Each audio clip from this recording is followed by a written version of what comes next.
نحمده ونستعينه ونستغفره ونؤمن به ونتوكل عليه ونعوذ بالله من شرور أنفسنا ومن سيئات أعمالنا من يهد الله فلا مضل له ومن يضلل فلا هادي له أشهد أن لا إله إلا الله وحده لا شريك له وأشهد أن سيدنا ونبينا ومولانا محمدا عبده ورسوله أرسله ربه بالحق بشيرا ونذيرا وداعيا إلى الله بإذنه وسراجا منيرا صلى الله تعالى عليه وعلى آله وصحبه وبارك وسلم تسليما كثيرا أما بعد فأعوذ بالله من الشيطان الرجيم بسم الله الرحمن الرحيم قل إن كنتم تحبون الله فاتبعوني يحببكم الله ويغفر لكم ذنوبكم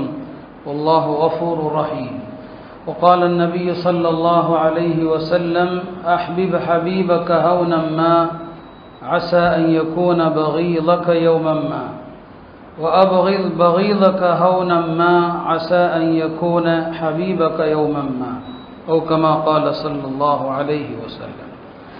கண்ணியத்திற்குரிய அல்லாஹ்வின் நல்லடியார்களே, இன்றைய நம் சமுதாயத்தினுடைய அவல நிலை பல்வேறு வகைகளில் நம்மை கவலையில் ஆழ்த்துகிறது. ஒரு பக்கம் நம்முடைய சகோதர உறவுகள் கஸாவிலே பசியினால் வாடி ஒவ்வொரு நாளும் ஆயிரக்கணக்கான மக்கள் இறந்து கொண்டிருக்கிறாங்க. இஸ்ரேலிய இராணுவ தாக்குதலில் பலியாகி கொண்டிருக்கிறாங்க. இது நம்மை ஒரு பக்கம் வேதனையில் ஆழ்த்துகிறது. ஒரு முஸ்லிம் இதை பற்றி கவலைப்படாமல் இருக்கவே முடியாது. பெருமானார் ஸல்லல்லாஹு அலைஹி வஸல்லம் அவர்கள் சொன்னார்கள், மல்லம் யஹ்தம் பி அம்ரில் முஸ்லிமீன ஃபலைஸ மின்ஹும்.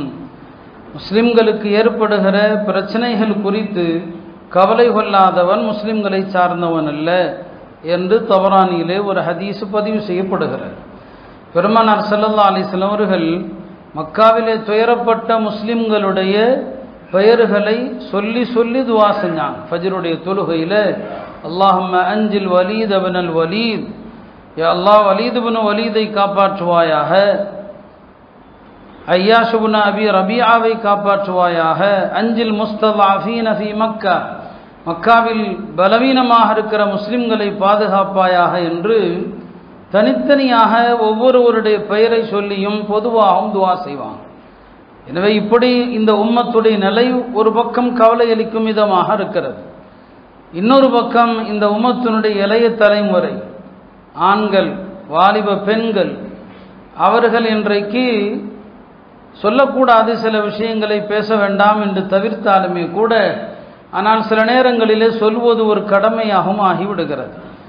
தங்களுடைய தலைவனாக அறவே தகுதியற்றவர்களை ஆக்கி கொண்டு அவர்களுக்கு பின்னால் செல்வதும், அவர்களுக்காக தங்களுடைய கால நேரங்களை அர்ப்பணிப்பதும், இன்னும் சொல்ல போனால் உயிரையே விடுகிற ஒரு கொடுமையை இன்றைக்கு நாம் பார்த்து கொண்டிருக்கிறோம். தஜ்ஜால் வருகிற போது தஜ்ஜாலுடைய அந்த மாயை, தஜ்ஜால் காட்டுகிற அந்த வித்தையில் ஏராளமான மக்கள் அவனை பின்பற்றுவார்கள் என்று வருகிறது. சொல்லப்போனால் நிறைய பெண்கள் அவனை பின்பற்றுவார்கள் என்று வருது. அந்த நேரத்தில் ஆண்களுக்கு பெண்களை கட்டுப்படுத்துவது கடினமாக இருக்கும். ஆண்கள் பெண்களை வீட்டில் கட்டி போட்டு வைப்பார்கள் என்றெல்லாம் ஹதீஸில் வருகிறது. இதையெல்லாம் கண்கூடாக காட்டுகிற ஒரு காட்சி தான் அண்மையிலே கரூரிலே நடந்தது இல்லையா? கணவன் வேண்டான் என்று சொன்னாலும் ஒருவனை பார்க்க வேண்டும் இல்லையா? வீட்டில் யார் தடுத்தாலும் ஒருவனை பார்க்கணும். அப்ப இந்த தஜ்ஜாலுக்கு இவ்வளவு கூட்டம் கூடுதுன்னா நிஜமான ஒரு தஜ்ஜால் வந்தா அப்ப யார் பேச்சையும் கேட்காம ஓடுவார்கள். நபி ஸல்லல்லாஹு அலைஹி வஸல்லம் சொல்லுகிற எல்லா செய்தியும் மெய்தான். அவங்களுடைய சொல்லுல, வார்த்தையில ஒரு பொய் கூட இருக்காது, எந்த சொல்லும் மிகை இருக்காது. அப்ப அந்த ஹதீஸையும் நான் பார்க்கிறேன், பெண்களை கட்டுப்படுத்துவது ஆண்களுக்கு கடினமாக இருக்கும் என்று. இந்த பக்கம் இதையும் பார்த்தோம்னு சொன்னா, யாருக்காக இவர்கள் தங்களுடைய உயிரை அர்ப்பணித்தாங்க? யோசித்து பார்க்கணும். இதுல நான் பிற சமூகத்தை பத்தி நான் பேசல, இதுல அரசியலோ யாருக்கு ஓட்டு, ஏன்னா இன்றைக்கு யாருக்குமே ஓட்டு போடக்கூடாது. ஷரியத்துடைய ஃபத்வா கேட்டா யாருக்குமே ஓட்டு போடக்கூடாது. ஓட்டு போடுறது இன்னைக்கு எதுக்குன்னு சொன்னா வேறு வழி இல்லை, சில காரணங்களுக்காக, சில தீமைகளை தவிர்ப்பதற்காக ஓட்டு. ஏன்னா எல்லாரும் ஊழல்வாதிகள், எல்லோரும் அநியாயக்காரர்கள், யாரும் இங்க எந்த மாற்றத்தையும் செய்துவிடவே முடியாது. அது 100க்கு 100 உண்மை. இருக்கிறதுல சரி, வேறு வழி இல்லை அப்படிங்கிறதுனால ஓட்டு போறோம், அவ்வளவுதான். இல்லைன்னா ஓட்டே போடக்கூடாது, ஹராம் அது. அதனால இது யாருக்கும் சாதகமாக வேற யாரையும் காஃபிர்களை தலைவர் என்று சொல்லவே கூடாது. நபி ஸல்லல்லாஹு அலைஹி சொன்னாங்க, காஃபிர்களை தலைவர்கள் என்று நீங்கள் சொன்னால் அஸ்ஹத்தும் ரப்பக்கும், உங்களது இறைவனை நீங்கள் கோபத்துள்ளாக்கி விட்டீர்கள். அது யாரா வேணாலும் இருக்கட்டும், எந்த காஃபிரையும் தலைவர்னு சொல்லாதீங்க. நாம இதற்கு முன்னாலேயும் பேசியிருக்கிறோம். இதற்கு முன்னாலேயே அரசியல் கட்சி தலைவர்களே இதய தெய்வம் என்று சொல்வதை நாம கண்டிச்சிருக்கிறோம். ஏன்னா இன்னைக்கு எதை ஒன்று பேசினாலும் யாருக்கோ முட்டு கொடுக்கறது அப்படின்னு இன்னைக்கு கமெண்ட்ஸ்ல போடுவான். நமக்கு எந்த கட்சியின் மீதும் எந்த விதமான ஈர்ப்பும் பற்றும் கிடையாது. அதனால இதை அழுத்தமா பதிவு செய்யுங்க. இது யாரையோ ஒருவரை தாக்கி ஒருவரை தூக்குறதுன்னு தயவு செஞ்சு நினைச்சிடாதீங்க. யாருமே இன்றைக்கு தகுதியற்றவர்கள் தான். ஆனால் இந்த கண்மூடித்தனமான வெறி நம்முடைய மார்க்கத்தில் யாரை நேசிக்கணும், எவ்வளவு நேசிக்கணும், அதுக்கு கூட மார்க்கத்தில் வரையறை இருக்குது. இங்க நேசம் என்பது நம்முடைய நேசம் யாருக்கு? அல்லாஹுடைய தூதருக்கு தான். அது நான் இறுதியில சொல்வேன், எப்படியெல்லாம் இந்த உம்மத்து பெருமானார் மீது அன்பு வைத்தது என்பதை. நாம நேசிக்கிறதா இருந்தா கூட முஸ்லிம்களை தான் நேசிக்கணும். முஸ்லிம் அல்லாதவர்களோடு உறவுகள் தொடர்புகள் இருக்கலாம், வியாபார தொடர்பு இருக்கலாம், கொடுக்கல் வாங்கல் தொடர்பு இருக்கலாம், கடன் தொடர்பு இருக்கலாம். உளப்பூர்வமான பாசம் என்பது யாரையுமே நேசிக்க கூடாது. முஸ்லிம்களை தவிர யாரையும் நேசிக்க கூடாது. திருமறை வசனங்கள், லா தத்தஹிதுல் காஃபிரீன அவுலியா மின் தூனில் முஃமினீன், மோமின்களை தவிர முஸ்லிம் அல்லாத எவரையும் உங்களது நேசர்களாக ஆக்க வேண்டாம். அவர்கள் நம்முடைய நேசர்களும் அல்ல, நம்முடைய பாதுகாவலர்களும் அல்ல. நம்முடைய நேசம் நமக்கு மத்தியில தான்.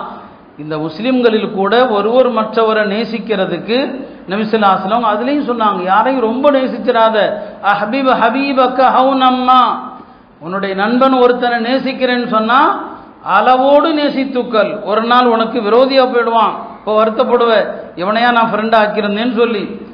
யாரையும் பகைப்பதிலும் அளவோடு பகைத்துக்கள். அபகில் பகீதக ஹவுனம்மா அஸா அன் யகூன ஹபீபக யௌமம்மா, இன்னைக்கு நீ விரோதியா நினைக்கிறவன் நாளைக்கு நண்பனா போயிடலாம். ஆஹா, இவனையா ஒரு காலத்துல தூட்டினேன், இவனையா ஒரு காலத்துல கடுமையா பேசினேன்னு சொல்லி பின்னால வருத்தப்படாத. முஸ்லிம்களை கூட நேசிப்பதுல மார்க்கம் ஒரு அரையரவசி கண்மூடித்தனமா முஸ்லிமை நேசிக்க கூடாது.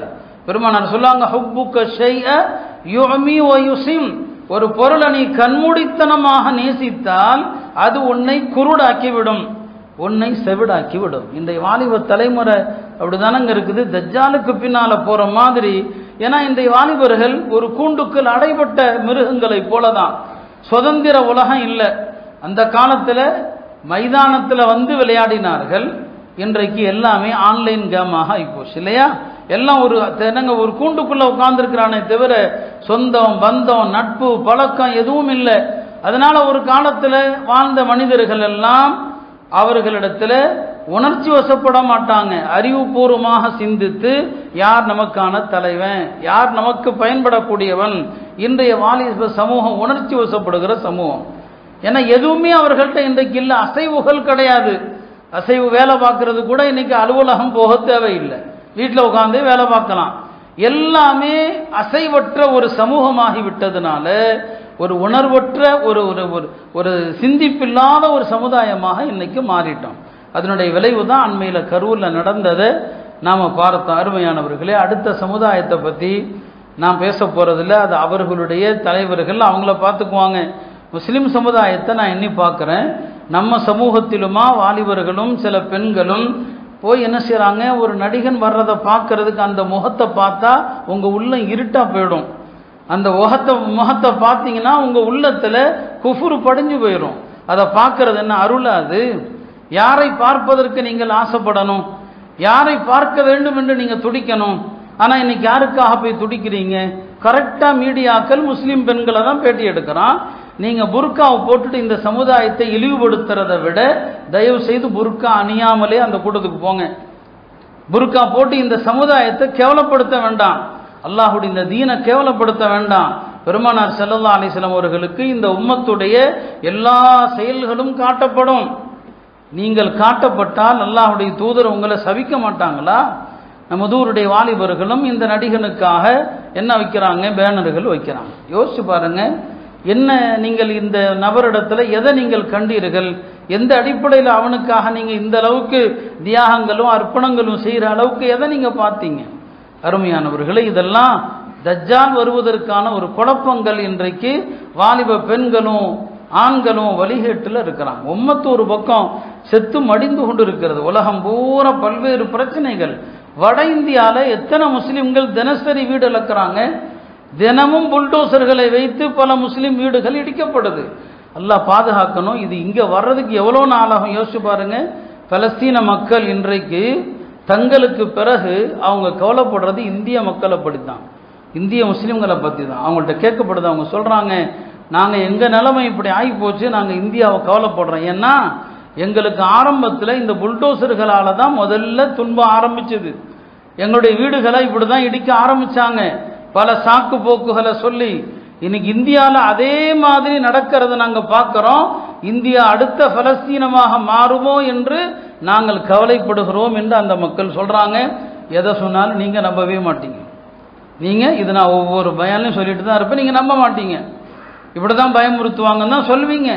வரலாறு அது நமக்கு முன்னால் இருக்கிறது. கடந்த கால வரலாறு சொன்னால் தான் நம்ப மாட்டீங்க. நிகழ்கால வரலாறு உங்களுக்கு முன்னால் இருக்கிறது. நான் சொல்லியிருக்கிறேன், நாங்கள் பலஸ்தீன் போயிருந்த நேரத்தில் எங்களுக்கு கைடா வந்தவர் அக்ஸாவை சுற்றி காட்டும்போது சொன்னார், இது நான் வாழ்ந்த வீடுங்கன்னார். ஒரு நிமிஷம் நாங்கள்லாம் ஆடி போயிட்டோம். நாங்கள் இருந்த வீடுங்க, எங்களை இங்கிருந்து துரத்திட்டாங்கன்னு சொன்னார். நேரடியாக வாழ்ந்த சாட்சி எங்கள்கிட்ட சொன்னார். அது மாதிரி தான் இங்கே சூழ்ச்சிலாம் நடந்துட்டு இருக்குது. இப்படி இந்த உம்மத்துடைய வாழ்வாதாரம் கேள்விக்குறியாக்கப்படுது.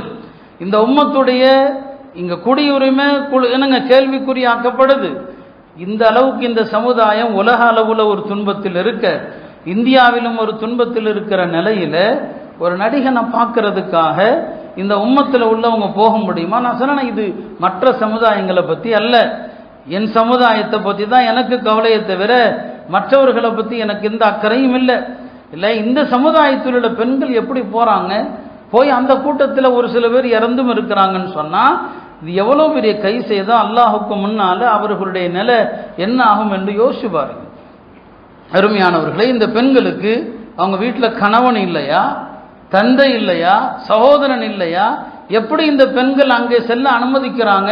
பெருமானார் ஸல்லல்லாஹு அலைஹி வஸல்லம் அவங்க தன்னுடைய குடும்ப பெண்களுடைய தவறான நடவடிக்கைகளை, அவர்கள் வெளியே சுற்றி திரிவதை கண்டிக்காத ஆண்கள் ரோசமில்லாத ஆம்பளைன்னு சொன்னான், த யூத்ன்னு சொன்னான்.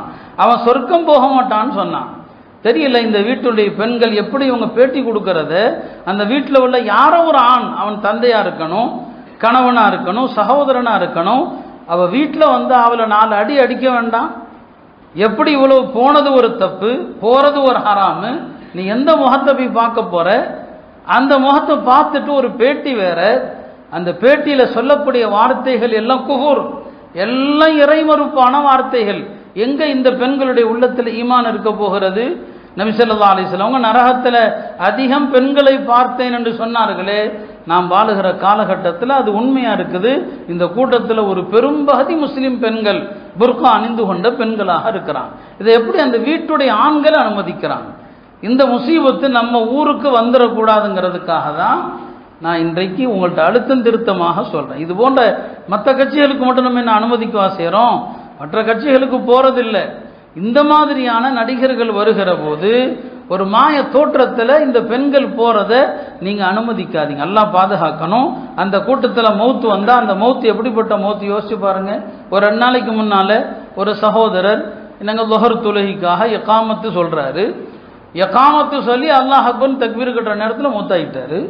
இந்த மரணம் எப்படிப்பட்ட மரணம்? இது எவ்வளவு பாக்கியம் நிறைந்த மரணம். இன்னொரு பக்கம் ஒரு நடிகனுடைய கூட்டம், அவன் 24 மணி நேரம் பாவம் செய்கிறவன், அசிங்கத்தை செய்யக்கூடியவன், அவன் தொழில் ஒரு அசிங்கமான தொழில். அந்த தொழில் செய்கிறவனை பார்க்கறதுக்கு போய் அந்த கூட்டத்தில் செத்து போனா உலகத்தில் அதை விட கேடுகட்ட சாவு எதுவும் இல்லை. அல்லாஹ் நம்ம எல்லாம் பாதுகாக்கட்டும். தயவு செய்து அந்த முசீபத்தை ஊருக்குள்ள அனுமதிச்சிடாதீங்க. இங்குள்ள வாலிபர்கள்ட்ட நான் கெஞ்சி கேட்கிறேன், தயவு செய்து இது போன்ற நடிகருக்கு பின்னால நீ யாருக்கு ஓட்டு போடுன்னு நான் தயவு செஞ்சு சொல்லவே மாட்டேன்.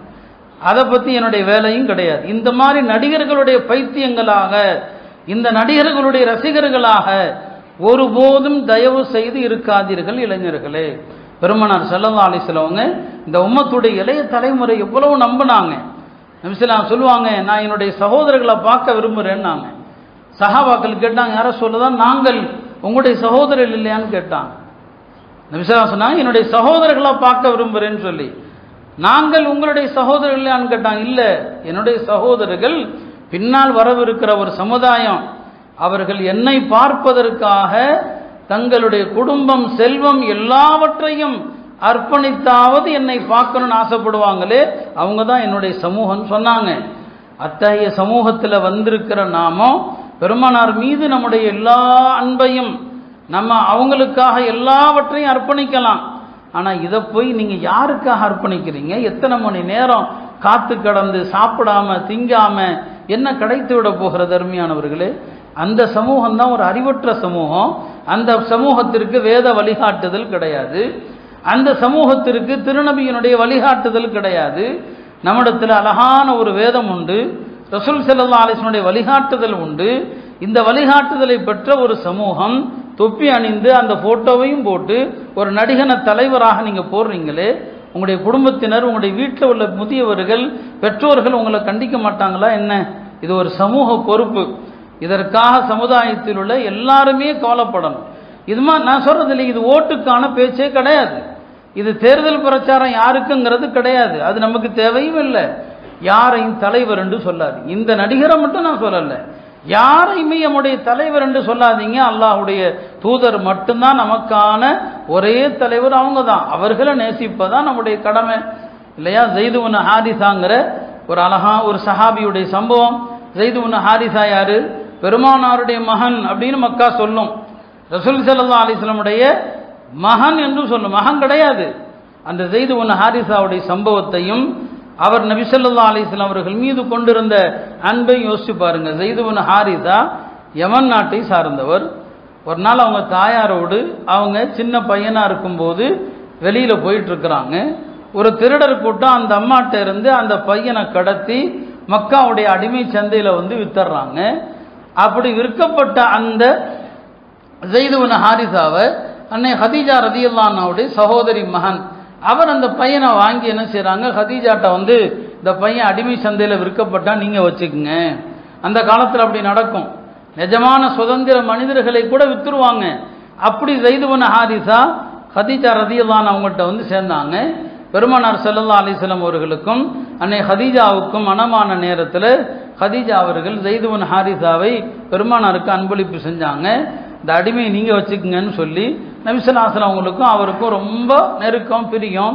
இப்படி இருக்கும்போது ஒரு நாள் யமன் நாட்டிலிருந்து ஒரு வியாபார கூட்டம் மக்காவுக்கு வர்றாங்க. அந்த மக்காவுடைய சந்தையில் பெருமானார் ஸல்லல்லாஹு அலைஹி வஸல்லம் அவங்களும் ஸைது இப்னு ஹாரிஸாவும் போயிட்டு இருக்கிறாங்க. அப்ப அந்த யமன் நாட்டு வியாபாரிகள் பார்க்கறாங்க, ஆஹா இந்த பையன் ஸைதாச்சே, ஹாரிஸாவுடைய மகனாச்சே, இவன் எப்படி இங்க சுத்திட்டு இருக்கிறான்? அங்க இவனுடைய அத்தாவும் அம்மாவும் அழுதுட்டு இருக்கிறாங்க. இவனை காணன்னு சொல்லி பல வருஷங்களாக கேட்குறாங்க, எப்போ உன் பேர் ஸைதான்னு சொல்லி. ஆமா ஸைது தான். நீ யமன் நாட்டு ஆளாச்சேன்னு சொல்லி. ஆமா நான் இங்கே வந்துட்டேன், இப்படி வந்துட்டேன். இல்லை உன் தாய் தகப்பா அழுதுட்டு இருக்கிறாங்களேன்னு சொல்றாங்க. அவர் பேச்சு கொடுக்கல, பெருமானாரோடு போயிட்டார். இந்த வியாபார கூட்டம் யமன்ல போய் சொல்றாங்க, ஸைது இப்னு ஹாரிஸாட்ட போய் சொல்றாங்க, உங்க பையனை மக்கால பார்த்தோன்னு சொல்லி. அவருக்கு சந்தோஷம், முதல் சந்தோஷம், என் பையன் உயிரோடு இருக்கிறானா, அது ரொம்ப சந்தோஷம். ஏன்னா அவன் என்ன ஆனானே தெரியல, என் பையன் உயிரோடு இருக்கிறானா. உடனே அவங்க மனைவிட்ட போய் சொல்றாரு, ஸைதுடைய அம்மாட்ட போய் சொல்றாரு, நம்ம மகன் மக்கால இருக்கிறானான்னு சொல்லி. அந்தம்மா சொல்றாங்க, நீங்க விடியும் வரை கூட எதிர்பார்க்க கூடாது, இப்பவே போய் என் பையனை கூட்டுவாங்கன்னு சொல்லி.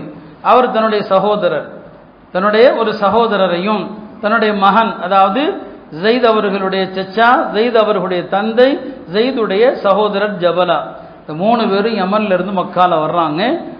பெருமானாருடைய வீட்டை கேட்டு நபி ஸல்லல்லாஹு அலைஹி வஸல்லம் அவங்கள்ட்ட, இது என் பையன் இப்படி அடிமை அவங்க கடத்திட்டு போயிட்டாங்க, மக்கால வித்துட்டாங்க, தயவு செஞ்சு கொடுத்துருங்க, நாங்கள் எவ்வளவு பணம்னாலும் தர்றோம், நிறைய பணத்தோடு வந்திருக்கிறாங்க, எவ்வளவு பணம் வேணாலும் கேளுங்க கொடுத்துறோம்னு சொல்லி. பெருமானார் சொன்னாங்க, அப்படியா நடந்திருக்குது? அப்படின்னா அது அநியாயம். ஒரு சுதந்திரமான மனிதனை கடத்தி வித்தது தப்பு. ஏதோ நான் ஜெய்தையே கூப்பிட்றேன், அவர் உங்கள் கூட வந்தால் தாராளமாக அழைச்சிட்டு போயிருங்க. ஜெய்து பின் ஹாரிசாவை கூப்பிட்றாங்க. கூப்பிட்டு பாருங்க யாருன்னு தெரியுது. ஆமாம், இவர் என் தந்தை, என் சச்சா, என்னுடைய சகோதரன். இப்போ அவங்க கூட போயிருப்பான்னு சொல்கிறாங்க.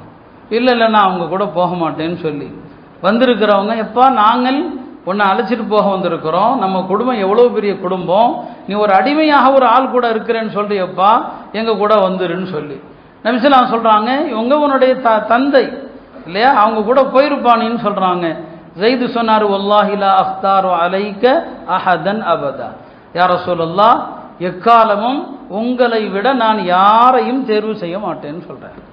இப்போ கேட்குறாங்க அவங்களுடைய குடும்பத்தினர், நீ அடிமையாக இருக்கவா விரும்புகிறேன்னு சொல்லி. ஆமாம். யாருக்கு அடிமை? குலாமி முஹம்மத் ஸல்லல்லாஹு அலைஹி வஸல்லமுக்கு அடிமை. உலகத்தில் இந்த அடிமைத்தனத்தை விட பெருமைக்குரிய அடிமைத்தனம் எதுவுமே இல்லை. அடிமைத்தனம் தான். நான் யாருக்கு அடிமை? முஹம்மதுக்கு அடிமை. இந்த அடிமையாக இருக்கிறது எனக்கு கிடைச்ச பாக்கியம், நான் வர முடியாதுன்னு சொல்லி இந்த காட்சியை அவருடைய சகோதரர் ஜபலா பார்க்குறார். ஜபலா இப்னு ஹாரிசா, என்னடா இது, நம்ம சகோதரன் ஒரு சுதந்திரமான புள்ள, தன்னுடைய தந்தையை விட தன்னுடைய உறவை விட இவருக்கு அடிமையாக இருக்க விரும்புகிறேன்னு சொல்கிறானே, அப்படியானால் என் சகோதரன் ஏற்றிருக்கிற கொள்கை சிறந்தது, அங்கேயே முஸ்லீம் ஆயிடுறார் அவர். அருமையானவர்களே, இதெல்லாம் உண்மையான பாசம். நம்ம யாருக்கு நம்முடைய அன்பையும் நம்முடைய அடிமைத்தனத்தையும் யாருக்கு காட்டணும்? ஆனால் இன்னைக்கு ஒரு நடிகனுக்கு போய் அடிமைங்கிறாங்க. தொண்டன்னா என்ன அர்த்தம், அடிமை என்ன அர்த்தம்? நீ யாருக்கு அடிமைங்கிற, அவனுடைய வாழ்க்கை என்ன இல்லையா? அந்த கேவலமான வாழ்க்கைக்கு சொந்தக்காரனை போய் உன்னுடைய தலைவன் சொல்றிய ஜெய்து பின் ஹாரிசாவுடைய வாழ்க்கையை படித்து பாருங்க. நபி ஸல்லல்லாஹு அலைஹி வஸல்லம் அவரை ரொம்ப நேசிப்பாங்க. அவருக்கு பேரே ஹிப்பு ரசூலில்லா, பெருமானார் ஸல்லல்லாஹு அலைஹி வஸல்லம் அவர்களுடைய அன்பர் என்றுதான் அவங்களுக்கு பேர் ஜெய்து பின் ஹாரிசாவுக்கு. அந்த மாதிரி அல்லவா இருக்கணும். ஹஜ்ரத் ஹுபைபுடைய சம்பவத்தை இந்த வாலிபர்கள் படிக்கணும். ஹுபைப் ரலியல்லாஹு அன்ஹு அவர்களை மக்காவாசிகள் அடைச்சி வச்சிருக்கிறாங்க, கொடுமைப்படுத்துறாங்க. அவற்றுக்கு முன்னால சொன்னாங்க, உன்னை விடுவிச்சிடறம்பா, ஒரே ஒரு வார்த்தையை சொல்லு போதும். என்ன தெரியுமா? நீ உன்னுடைய இந்த இடத்துல, நீ அனுபவிக்கிற இந்த இடத்துல முஹம்மது இருந்தால் நான் சந்தோஷப்படுவேன்னு சொல்லுப்பா, உன்னை விட்டுறோன்னு சொல்றான். வேற ஒன்றும் இல்லைங்க. இந்த இடத்துல என்னுடைய நபி முஹம்மது இருந்தால் நான் சந்தோஷப்படுவேன். மார்க்கத்தில் நிர்பந்தத்தில் சில விஷயங்களை சொல்லலாம், அனுமதி இருக்கு. சஹாபாக்கள் அதை பயன்படுத்த மாட்டாங்க. அவர்கள் சொல்றாங்க, எப்பா இந்த இடத்துல முஹம்மது இருந்திருந்தால், அவர் சிக்கி இருந்தால் நான் அதை சந்தோஷப்பட்டிருப்பேன்னு சொல்லு, உன்னை விட்டுறோங்கிறாங்க. பாருங்க, எதிரிகளுக்கு நடுவில் கடுமையான கொடுமைகளுக்கு மத்தியில் இருக்கிறாரு. அந்த நேரத்தில் அவர் சொல்லி இருந்தா கூட மார்க்கத்தில் தப்பில்லை. ஆனால் ஹுபைப் என்ன சொன்னாங்க தெரியுமா? அந்த தலைவர்களை பார்த்து சொன்னாங்க, என்னுடைய இந்த இடத்தில் மட்டுமல்ல, நான் என்னுடைய மனைவி மக்களோடு சந்தோஷமாக இருக்கிற நிலையில என்னுடைய தூதருடைய காலில் ஒரு முள் குத்தியது என்ற செய்தியை கேட்டா கூட நான் வருத்தப்படுவேன். அவங்க காலில் ஒரு முள் தைக்கிறத கூட நாங்கள் விரும்ப மாட்டோம். நாங்கள் அப்படிப்பட்ட தொண்டர்கள். நாங்கள் அந்த ரசூலுக்கு இப்படி சோதனை நான் விரும்புவேனா? இதுதான் ஹுபைப் ரலியல்லாஹு பதில். அவர் அப்படியே தான் ஷஹீதாக்கப்பட்டார். அருமையானவர்களே, இன்றைய வாலிபர்கள் நம்முடைய உயிரினும் மேலான பெருமானார் ஸல்லல்லாஹு அலைஹி வஸல்லம் அவங்களை நேசிக்கணுமா? அவர்களுக்காக நம்முடைய உயிர், பணம் எல்லாவற்றையும் அர்ப்பணிக்கணுமா? ஒரு நடிகனுக்காக இவ்வளவு வார்த்தைகள், மோசமான வார்த்தைகள், மோசமான புகழாரங்கள், இது எல்லாம் அல்லாஹ்வுடைய சாபத்தை வரவழைக்கிற வார்த்தைகள். இதனால உங்க ஊருக்கு அல்லாஹ்வுடைய கோபத்தை இறக்குறீங்க, உங்களுடைய சமூகத்துக்கு அல்லாஹ்வுடைய கோபத்தை இறக்குறீங்க, உங்களுடைய குடும்பத்துக்கு அல்லாஹ்வுடைய கோபத்தை இறக்குறீங்க, உங்களுடைய மனைவி மக்கள் மீது அல்லாஹ்வுடைய கோபத்தை இறக்குறீங்க. நான் இந்த வாலிபர்களுக்கு சொல்றேன், நீங்கள் ஒரு நடிகனை இப்படி பாராட்டினீங்கன்னு சொன்னா, அதனால நீங்க உங்களுடைய இந்த செயலால ஒரு ஊருக்கு தண்டனை வரும். யோசிச்சு பாருங்க, மழை இல்லாம எவ்வளவு சிரமப்படுறோம், மழை இல்லாம எவ்வளவு அவதிப்படுறோம், மக்கள் தண்ணீருக்கு எவ்வளவு சிரமப்படுறாங்க, நம்முடைய துவாக்கள் அங்கீகரிக்கப்படாம நாம் தவித்து கொண்டிருக்கிறோம். இப்படியான பாவங்களை நீங்கள் செய்வதன் மூலம் மேலும் மேலும் இந்த சமூகத்திற்கும் இந்த ஊருக்கும் நீங்கள் அல்லாஹ்வுடைய தண்டனை தான் இறக்குறீங்க. அதனால அருமையானவர்களே, இது நடந்தது என்ன, அது யார் செய்தது, அதுவெல்லாம் நமக்கு தேவையில்லை. ஏன்னா இவர்கள் தலைவர்கள் அல்ல, யாரை பற்றியும் கவலைப்படக்கூடியவர்களும் அல்ல, இல்லையா? அப்போ இந்த இடத்துல போய் நீங்கள் உங்களுடைய நேரத்தையும் உங்களுடைய எல்லாவற்றையும் வீணாக்கினது எவ்வளோ பெரிய துயரம். எல்லா இடத்துலையும் நாம் கேள்விப்படுற ஒரு சம்பவம் தானே. ஒரு பெண்மணி பெருமானார் ஸல்லல்லாஹு அலைஹி வஸல்லம் உஹதில் கொல்லப்பட்டாங்க அப்படிங்கிற ஒரு செய்தி பரவிடுச்சு, மதீனா வரைக்கும் வந்துருச்சு. மதீனாவுடைய பெண்கள் எல்லாம் கதறாங்க, அழுகிறாங்க. அல்லாஹ்வுடைய தூதர் கொல்லப்பட்டாங்களா? உடனே ஒரு பெண்மணி, அந்த பெண்மணி சில வரலாற்று நூல்களில் வருது, சுமைரா என்று வருது. அந்த சுமைராங்கிற பெண்மணி உஹது களத்துக்கே வர்றாங்க. ஏன்னா மதீனாவிலிருந்து சில கிலோமீட்டர்கள் தானே உஹது. வர்றாங்க. வர்ற வழியில் அந்த பெண்ணிடத்துல உன் கணவன் கொல்லப்பட்டான்னு சொல்லப்படுது, மகன் கொல்லப்பட்டான்னு சொல்லப்படுது, உன்னுடைய தந்தை கொல்லப்பட்டான்னு சொல்லப்படுது. எதற்குமே அந்த அம்மா பதில் சொல்லலை. அல்லாஹ்வுடைய தூதர் எப்படி இருக்கிறாங்க? எல்லாரும் சொல்றாங்க பெருமானார் நல்லா இருக்கிறாங்கன்னு சொல்லி. மைதானத்தில் வந்து எனக்கு அல்லாஹ்வுடைய தூதரை காட்டுங்கன்னு சொல்றாங்க அந்த அம்மா. பெருமானார் ஸல்லல்லாஹு அலைஹி வஸல்லம் அவங்க இருக்கிற இடத்துல கொண்டு வந்து நிறுத்தின பிறகுதான் அந்த அம்மா சொன்ன வரலாற்று சிறப்புமிக்க வார்த்தை, குல்லு முசீபத்தின் பஅதக ஜலலு யா ரசூலல்லாஹ், அல்லாஹ்வுடைய தூதர் அவர்களே, உங்களை பார்த்த பிறகு, நீங்கள் ஆரோக்கியமாக இருப்பதை பார்த்த பிறகு எனக்கு ஏற்பட்ட துன்பங்கள் எல்லாமே எனக்கு லேசுதான் சொன்னான். எல்லா துன்பமும், என் கணவர், என் தந்தை, என் மகன், யார் வேணாலும் கொல்லப்படட்டும், நீங்க நல்லா இருக்கிறீங்க. இந்த பெண்கள் எங்கே? இந்த கொடிய ஒரு நடிகனுக்கு பின்னால போய் செத்து போன இந்த சமுதாயத்தின் பெண்கள் எங்கே? எவ்வளோ பெரிய வேதனையும் கவலையும் பட வேண்டிய விஷயம் இது. அருமையானவர்களை, இதில் நமக்கு பொறுப்பு இருக்குது. வெறுமனை பயான கேட்காம, வெறுமனை பயான்ல ரொம்ப நல்லா சொன்னாருப்பா அப்படின்னு சொல்றதெல்லாம் ஒரு விஷயமே கிடையாது. இன்னைக்கு ஒரு பெரிய போடு போட்டாருங்கிறது, என்னத்தை போடு போடுறதுங்கிறது வீட்டில் போய் போடுங்க. வார்த்தையில் இங்கே சொல்லி என்ன செய்யறது? வீட்டில் போய் உங்க பெண்களை கண்டிங்க. இந்த மாதிரியான நிகழ்ச்சியை டிவியில் கூட பார்க்க அனுமதிக்காதீங்க. டிவியில் எந்த பலாவையும் பார்க்கக்கூடாது. இந்த மாதிரியான ஒரு நடிகனை பார்க்கறது முசீபத்து. சீரியல்கள், சினிமாக்களை பார்க்கறது முசீபத்து. அதை நீங்க பார்த்தா உங்க உள்ளத்துல எப்படி தொழுகையில இன்பம் இருக்கும், குர்ஆன் ஓதுறதுல எப்படி இன்பம் இருக்கும். வீட்டில் போய் உங்களுடைய மனைவி மக்களை, சகோதரிகளை கண்டியுங்கள். உங்களுடைய பிள்ளைகளை சத்தம் போடுங்க. இந்த மாதிரியான ஒரு நடிகனுக்கு பின்னால போறதையும் அதை ஆதரிச்சு பேசுறதையும் வீட்டில் தயவு செய்து அனுமதிக்காதீங்க. நீங்க கண்டிக்க தவறீங்க. இந்த சமுதாயம் வழிகட்டில் எங்க போய் நிற்கும்னு தெரியாது. அப்ப இவனுக்கு பின்னால மாதிரிதான் நாளைக்கு தஜ்ஜால் வந்தாலும் ஒரு கூட்டம் போகும். சில ஆலிம்கள், உலமாக்கள் சொல்ல நான் கேட்டிருக்கிறேன், பெரியவர்கள் எல்லாம், தஜ்ஜால் வரும்போது அவனை அறியாத பாமரர்கள் மட்டுமல்ல, அல்லாஹ் பாதுகாக்கணும், ஆலிம்களே சில பேர் அவன் பின்னால போயிடுவாங்கன்னு சொல்லி. இப்போ நான் பார்க்குறேன், இந்த நடிகனை போய் சில ஆலிம்சாக்களும் ஆதரிக்கிறாங்க, சில ஆலிம்சாக்களும் ரசிகனாக இருக்கிறாங்க. அவனுக்கு எவ்வளோ பெரிய கொடுமை இது, எவ்வளோ பெரிய வேதனைக்குரிய விஷயம் அது. அதனால சகோதரர்களே, இது வேதனைகளை நான் பதிவு செய்யக்கூடிய விஷயம். தயவு செய்து இனிமே இந்த மாதிரியான ஒரு நடிகர் கூட்டத்தையோ, நான் திரும்பவும் சொல்றேன், இது நீங்க வேற யாருக்கோ ஓட்டு போடுங்கிறதுக்காண்டி நான் சொல்ல வரல. நான் சொன்னேன் இல்லையா, என்கிட்ட தனிப்பட்ட முறையில் கேட்டால் ஓட்டே ஹராம்ங்கிற நிலைப்பாட்டில் இருக்கிறவன். நிர்பந்தத்துக்காண்டி நம்ம ஓட்டு போடுறோம். சிலருடைய நம்முடைய உரிமைகள் போயிடும். ஏற்கனவே நம்மை வாக்காளர் பட்டியலிருந்து நீக்கிறதுக்கான சதி நடக்குது. நிர்பந்தத்தில் போடுறோம், அவ்வளோதான். யாரும் நல்லவர்கள் அப்படிங்கிறதுக்காக ஓட்டு போடுற சொல்ற அளவுக்கு நான் அறியாதவன் அல்ல. இது அதற்கான பேச்சல்ல, சரிங்களா? இந்த மாதிரியான நடிகர்களை போய் தலைவன் என்று சொல்றதும், அவனை பாராட்டுறதும், அவன் பின்னால போறதும், அவனுக்கு ஒரு ரசிகர் மன்ற கூட்டத்தையும் ஒரு அமைப்பை ஏற்படுத்துவதும் மிகப்பெரிய துர்பாக்கியம். இந்த உம்மத்துடைய அவலத்தை யோசிச்சு பாருங்க. நீங்க கஸாவில் அந்த மக்கள் அடைபட்டு கிடக்கிறான், எங்கேயுமே போக முடியாது. உலகத்தில் உள்ள ஐரோப்பிய நாடுகளில் உள்ள ஆர்வலர்கள் சிலர் பல கப்பல்களில் அவர்களாக தங்களுடைய உயிரை பணயம் வைத்து உணவுப் பொருளோடு மருந்துகளோடு வர்றாங்க. அவர்களை இந்த கொடிய இஸ்ரேலிய அரசு கைது பண்ணி வச்சிருக்கிறான். இஸ்லாமிய நாடுகள்ல இருந்து ஒரு கப்பல் வரல. ஏன்னா இன்னைக்கு இஸ்லாமிய நாடுகள் ரோஷமற்றவர்களாக ஆயிட்டாங்க. அவங்களுக்கு எந்த உணர்வும் கிடையாது. அங்க உள்ள பெண்களும் அப்படிதான் இருக்கிறாங்க. ஐரோப்பிய நாடுகளில் உள்ள சமூக ஆர்வலர்கள் அவங்க இந்த மக்களுடைய நிலையை பார்த்து அவங்க கொண்டு வர்றாங்க இல்லையா, அதை இவன் தடுத்து வச்சிருக்கான். இப்படி அந்த மக்களுக்கு வரக்கூடிய உணவு மருந்துகளை கூட தடுக்கப்படுது. ஒவ்வொரு நாளும் அந்த மக்களுடைய அந்த துன்பத்தை நினைத்து நாம கண்ணீர் விட வேண்டி இருக்குது. இந்த நேரத்தில் இப்படியான அவலங்கள் நமக்கு தேவையாருமானவர்கள். அல்லாஹ்வுடைய கிருபை, யாரும் அப்படி முஸ்லிம்களை யாரோ ஒரு பெண்மணி இறந்ததாகத்தான் கேள்விப்பட்டேன். ஆனால் அந்த கூட்டத்திற்கு நம்ம ஊர்ல இருந்தும் போயிருக்கிறான். இனி வரக்கூடிய அது மாதிரியான எந்த கூட்டத்துக்கும் போகாதீங்க, எந்த அரசியல் கூட்டத்துக்கும் வேண்டாம். இந்த மாதிரி நடிகர்களை தூக்கி வைத்து ஆடுகிற கொண்டாட்ட மனப்பான்மை இதை தயவு செய்து தூக்கி போடுங்க. அல்லாஹ் இந்த சமுதாயத்தை பாதுகாக்கணும். இது உலகம் பூரா உள்ள முசீபத்தா இருக்குது. ஒரு பாப் சிங்கர் வர்றான்னு சொன்னா உலகத்துக்கு பூரா உள்ள முசீபத்து. அவனை பார்க்கறதுக்கு ஒரு கூட்டம் போய் முண்டி அடிச்சு எடுத்து போகுது.